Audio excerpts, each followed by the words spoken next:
Francisco. But he was also the governor of California, and he was also the senator from this great state. And he also holds the distinction of being the only senator to have voted against joining the League of Nations and against joining the United Nations. Our history of non-interventionism in this party is long and deep. It is what we should follow, and at the end of the day, we should also listen to Ronald Reagan's comment to us, which was to be that shining city on the hill. And if we do that, we'll encourage a lot more democracies through peace than we will through force. Okay, 1 minute. I think there have been many cases in our history that we have had to respond with force. And democracies have been built from that. Certainly Japan and Germany were occupied by us, and the Marshall Plan, much like we're doing in Afghanistan, building up a country so that it can stand on its own without a totalitarian government, has a place. So I still believe that we can spread democracy in many ways, but sometimes it has to be done with force. Okay, we had a question on free trade agreements, which was also one that I had, so I'll rephrase it this way. Would you support renewal of free trade agreements like NAFTA, even if it was clear that significant jobs would be lost? John? Yeah, I'm not so sure that that not renewing NAFTA would result in job losses. You know, I'm not an expert on it, but from what I've read, NAFTA is far more a managed trade agreement than it is a free trade agreement. I have a deep commitment and a big believer in free trade. Free trade creates wealth. Isolationism does not. If isolationism worked, North Korea would be the wealthiest country in the world. But free trade works. Unfortunately, the NAFTA trade agreement limits things. It allows certain people to get special deals, and I think that it can be reworked, and I think we can have a much better framework for trade around the world. Yes, I think what we saw in NAFTA with these special deals is much like what we see in Congress and what everyone's so upset about.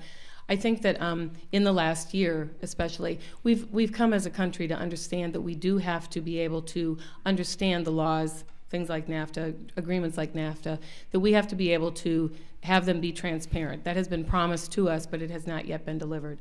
So I too believe in free trade. I also will plan to attack Nancy Pelosi on her refusal to work on CAFTA, which is the Colombian Free Trade Act, because Colombia has been a very good ally of ours. They have done great work in doing away with their drug trade, and they expected to be rewarded with trade with our country, and Nancy Pelosi has held that up basically for the unions and the jobs they think they will lose. But I too believe that free trade is a good thing and that it will enhance us, and we will have different kinds of jobs than the jobs that we send to other countries. Okay, there was a question from the audience also. I'll phrase it this way. This question's about our policy towards Israel.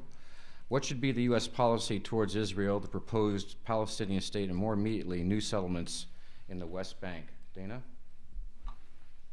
My understanding is that basically the Israeli government has given up far more than the Palestinians have, and we're at a point now where the United States government is pretty much siding with the Palestinians and not so much with Israel.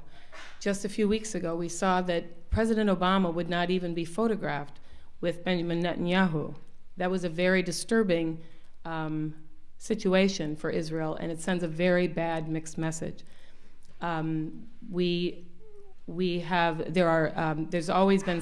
have been agreements in place, and again, it is the Israelis that have given far more than the Palestinians.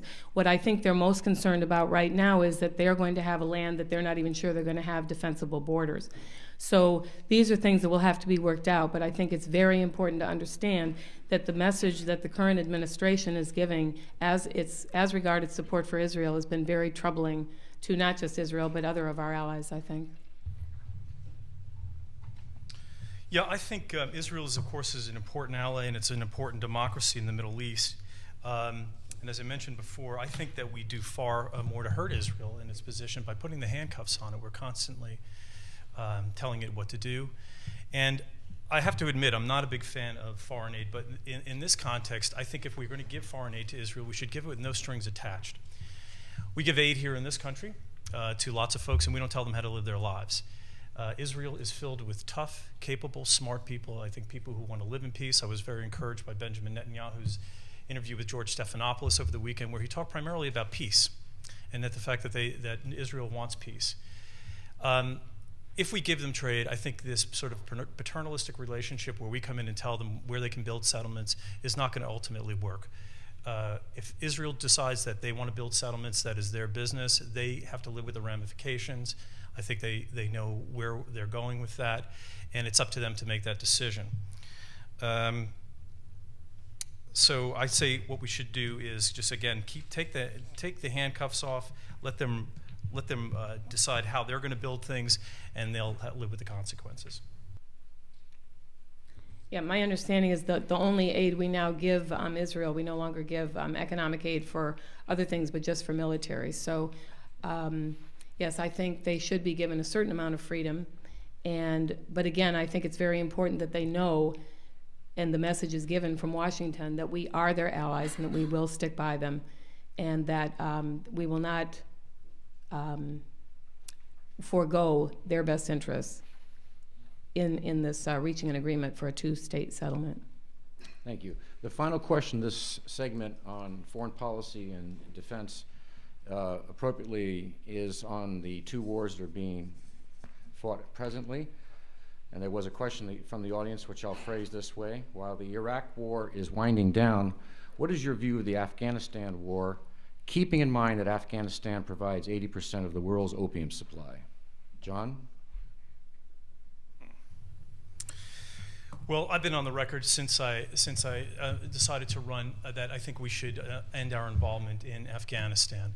It's a war that's gone on for a long time now. It's now currently the longest war that we've had in U.S. history. We had every right. We might not have done it the way I would have preferred at the beginning, but we had every right to go in after Osama bin Laden. And we unfortunately have been there, I think, far too long. Since I made my announcement that I was running and came and announced that position, I'm happy to say that a number of conservative columnists and politicians have also come out and joined me. George Will, Tony Blankley, media conservative person Joe Scarborough, Michael Savage, of all people, Lieutenant Colonel and current U.S. Senate candidate Chuck DeVore, who spent a lot of time with Charlie Wilson back in the 80s there in Afghanistan. And current U.S. Congressman Tom McClintock and Dana Rohrabacher, another person who spent time there in Afghanistan. Interesting article in, of all places, The Nation, recently talked about how Dana Rohrabacher and Tom McClintock said that the majority of the Republican caucus in Washington, D.C. would like to end our involvement in Afghanistan. They are waiting for a signal from the voter base, frankly. So hopefully we'll send them that message this time around. As I mentioned before, the business of our military is to do one thing, and that's to protect our lives, protect our citizens. We are not in the business of nation building, and even if we were, we have to look at a place like Afghanistan and think, is this even possible? You know, the British and the Russians tried to do exactly that in the Great Game in the 19th century. They left a mess behind. I don't think it's possible when you have a country that has a 28% literacy rate to build a police force that's supposed to read and write reports. So I think the episode itself is going to end with reconciliation sooner rather than later. Go ahead, Dan. Okay. I couldn't disagree more. I think Afghanistan is a very important ground right now that we have to maintain. Mind you, we have the border with Pakistan. Pakistan has nuclear weapons. If we create a vacuum in Afghanistan, that vacuum will be filled, and it will make it harder for Pakistan to defend its border if the Taliban and Al-Qaeda have safe haven in Afghanistan. I think that's very clear. Everyone wants the troops to come home.